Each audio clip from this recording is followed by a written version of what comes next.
Austin Gayle here with Mike Renner to discuss Dee Ford going to the San Francisco 49ers via trade. Give me your immediate thoughts.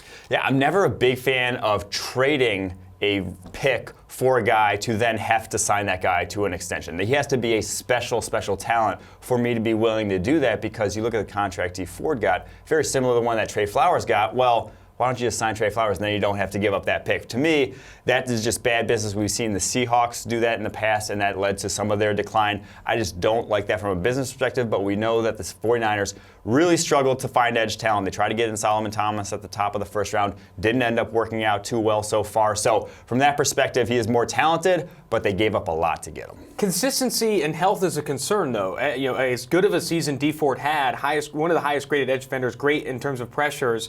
He hasn't done it a ton. It was a one-year wonder kind of thing. How concerned are you for that? That's the other big red flag in this deal. Is he had 78 pressures a season ago. His previous career high was only 53, and this was his 5th season in the NFL. For him to put it all together like that. Now, I'm not denying the talent. He is exceptionally talented, but we've seen him with any little nick. He's had injury history, only 317 snaps back in 2017. When he has a little injury that he's hampering, it pretty much zaps him. He has not been the same player, not even graded close out to what he did this past season in any of the previous 4 seasons. So from that perspective, you're taking on a big risk there in terms of his career path up to this point. If he stays healthy, is this a home run for San Francisco's defense? Yeah, I think if he stays healthy, this is what they've been missing. Cassius Marsh led that defense with 39 pressures a season ago. So double what Cassius Marsh had. You get a far more productive player than anyone along that defensive line if healthy, if he continues this. But again, a big if there, but can't argue with the need. And you pair him with, they're at the top of the draft, someone like Nick Bosa, all of a sudden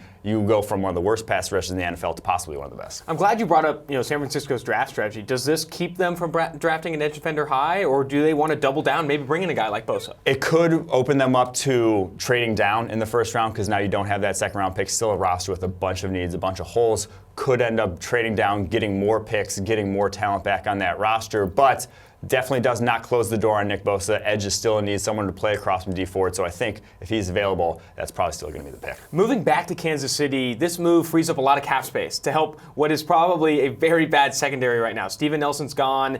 They need help. Do you see them spending cap space in the secondary? Yeah, no Dee Ford, no Justin Houston, but they now have the cap space. Maybe go after someone like Ronald Darby. I'm not so sure where they're going to use that, but there's a reason why they're willing to depart with Dee Ford, though, is because of that consistency factor. They weren't willing to commit that money when they're in a position like they are now with a dominant offense. If you commit a ton of money to Dee Ford and he starts playing like the player he was in years prior to 2018, all of a sudden your defense is back to square one. You're still one of the worst defenses in the NFL. So I think they want to spend that cap on more of, use that on a few different players instead of one guy who might miss. Use it on a few different players because they got holes to plug in that defense. Well, there you have it. This has been Mike Renner and Austin Gayle with Pro Football Focus.